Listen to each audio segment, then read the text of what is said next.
Hello friends, ಇವತ್ತಿನ ವಿಡಿಯೋದಲ್ಲಿ ನಾನು ನಿಮಗೆ ಸ್ಪೆಷಲ್ ಆಗಿ ಮಸಾಲ ಪೂರಿ ಮಾಡೋದು ಹೇಗೆ ಅಂತ ತೋರಿಸ್ಕೊಡ್ತೀನಿ. ಆದರೆ ಅದಕ್ಕೂ ಮುಂಚೆ ನೀವು ಇನ್ನೂ ನನ್ನ ಚಾನಲ್ಗೆ ಸಬ್ಸ್ಕ್ರೈಬ್ ಆಗಿಲ್ಲ ಅಂದರೆ ಆಗೋದನ್ನು ಮರಿಬೇಡಿ. ನೀವು ಈ ಮಸಾಲೆ ಪೂರಿಯನ್ನು ತುಂಬ ಈಸಿಯಾಗಿ ಮಾಡ್ಕೋಬೋದು. ಇದು ತಿನ್ನೋಕ್ಕೆ ತುಂಬ ಟೇಸ್ಟಿಯಾಗಿರುತ್ತೆ. ಮಕ್ಕಳೆಲ್ಲ ತುಂಬ ಇಷ್ಟಪಟ್ಟು ತಿಂತಾರೆ. ಇದನ್ನು ಮಾಡಲಿಕ್ಕೆ ನಾನಿಲ್ಲಿ 2 ಕಪ್ ಆಗುವಷ್ಟು ಗೋಧಿ ಹಿಟ್ಟನ್ನು ತಗೊಂಡಿದ್ದೀನಿ. ಇದಕ್ಕೆ 2 ಆಲೂಗಡ್ಡೆನ ಬೇಯಿಸಿಬಿಟ್ಟು ತುರಿದ್ಬಿಟ್ಟು ತೊಗೊಂಡಿದ್ದೀನಿ. ಇದನ್ನು ಸೇರಿಸ್ಬಿಟ್ಟು ಇದಕ್ಕೆ ರುಚಿಗೆ ತಕ್ಕಷ್ಟು ಉಪ್ಪು, ಹಾಗೆ ಒಂದು ಸ್ಪೂನ್ ಆಗುವಷ್ಟು ಹಸಿ ಮೆಣಸಿನ್ಕಾಯಿ ಪೇಸ್ಟು, ಒಂದು ಸ್ವಲ್ಪ ಚಿಲ್ಲಿ ಫ್ಲೇಕ್ಸು, ಮತ್ತು ಅರಿಶಿಣದ ಪುಡಿ, ಜೀರಾ ಪೌಡರು, ಮತ್ತು ಒಂದು ಸ್ವಲ್ಪ ಧನಿಯಾ ಪೌಡರು, 1 ಸ್ಪೂನ್ ಆಗುವಷ್ಟು ಜೀರಿಗೆ, ಹಾಗೆ 1 ಸ್ಪೂನ್ ಆಗುವಷ್ಟು ಬಿಳಿ ಎಳ್ಳನ್ನು ಹಾಕಿಬಿಡ್ತಾ ಇದ್ದೀನಿ. ಹಾಗೆ ಇದಕ್ಕೆ ಕಟ್ ಮಾಡಿರುವಂಥ ಕೊತ್ತಂಬರಿ ಸೊಪ್ಪನ್ನು ಹಾಕಿಬಿಟ್ಟು ಇದನ್ನು ಚೆನ್ನಾಗಿ ಮಿಕ್ಸ್ ಮಾಡೋಣ.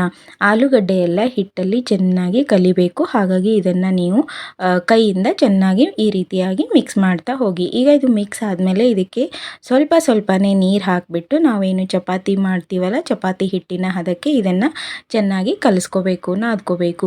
ಈ ರೀತಿಯಾಗಿ ಸಾಫ್ಟಾಗಿ ನೀವು ಇದನ್ನು ನಾದ್ಕೊಂಡ್ಬಿಟ್ಟು ಇದ್ರ ಮೇಲ್ಗಡೆ ಒಂದು ಸ್ವಲ್ಪ ಎಣ್ಣೆನ ಅಪ್ಲೈ ಮಾಡಿ ಒಂದು 10ರಿಂದ 15 ನಿಮಿಷ ಇದನ್ನು ಮುಚ್ಚಳನ ಮುಚ್ಚಿ ಸೈಡಲ್ಲಿ ಎತ್ತಿಟ್ಟಿರಿ. ಒಂದು 15 ನಿಮಿಷ ಆದಮೇಲೆ ನೋಡಿ ಹಿಟ್ಟು ಎಷ್ಟು ಸಾಫ್ಟಾಗಿ ಬಂದಿದೆ. ಇದರಿಂದ ನಾನೀಗ ಪೂರಿನ ಮಾಡ್ಕೊತೀನಿ.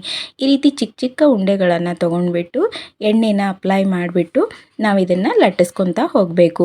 ನೀವು ಪೂರಿನ ತುಂಬ ತೆಳ್ಳಗೆ ಲಟ್ಟಿಸ್ಕೋಬಾರ್ದು, ಅದು ಇಲ್ಲಾಂದರೆ ಹರಿದು ಹೋಗುತ್ತೆ, ಇಲ್ಲಾಂದರೆ ಉಬ್ಬಿ ಬರೋದಿಲ್ಲ. ಹಾಗಾಗಿ ಸ್ವಲ್ಪ ದಪ್ಪಕ್ಕೆ ಲಟ್ಟಿಸ್ಕೊಂಡು ಈ ರೀತಿಯಾಗಿ ಎಣ್ಣೆ ಕಾದ ಮೇಲೆ ಎಣ್ಣೆಯಲ್ಲಿ ಫ್ರೈ ಮಾಡಿ, ಮೀಡಿಯಮ್ ಫ್ಲೇಮ್ನಲ್ಲಿ ಫ್ರೈ ಮಾಡಿ. ನೋಡಿ ಎಷ್ಟು ಚೆನ್ನಾಗಿ ಉಬ್ಬಿ ಬರುತ್ತೆ. ಎರಡೂ ಕಡೆ ನೀವು ಚೆನ್ನಾಗಿ ಗೋಲ್ಡನ್ ಬ್ರೌನ್ ಆಗೋವರೆಗೂ ಫ್ರೈ ಮಾಡಿಬಿಟ್ಟು ತೆಗೆದು ನೋಡಿ. ತುಂಬ ಅಂದರೆ ತುಂಬ ಟೇಸ್ಟಿಯಾಗಿರುತ್ತೆ. ನೀವು ಇದನ್ನು ಮೊಸರು ಜೊತೆಗೆ ಮತ್ತು ಟೊಮೆಟೊ ಸಾಸ್ ಜೊತೆಗೆ ಸರ್ವ್ ಮಾಡ್ಬೋದು.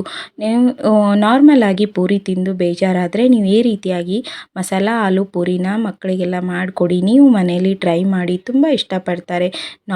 ನಾರ್ಮಲ್ ಪೂರಿಗಿಂತ ಇದನ್ನು ಎಲ್ಲರೂ ತುಂಬ ಇಷ್ಟಪಟ್ಟು ತಿಂತಾರೆ. ಹಾಗಿದ್ದರೆ ತಡ ಯಾಕೆ, ನೀವು ಮನೆಯಲ್ಲಿ ಮಾಡಿಕೊಡಿ ಅಂತ ಹೇಳ್ತಾ, ನಿಮಗೆ ವಿಡಿಯೋ ಇಷ್ಟ ಆಗಿದರೆ ಲೈಕ್ ಮಾಡಿ. Thank you for watching.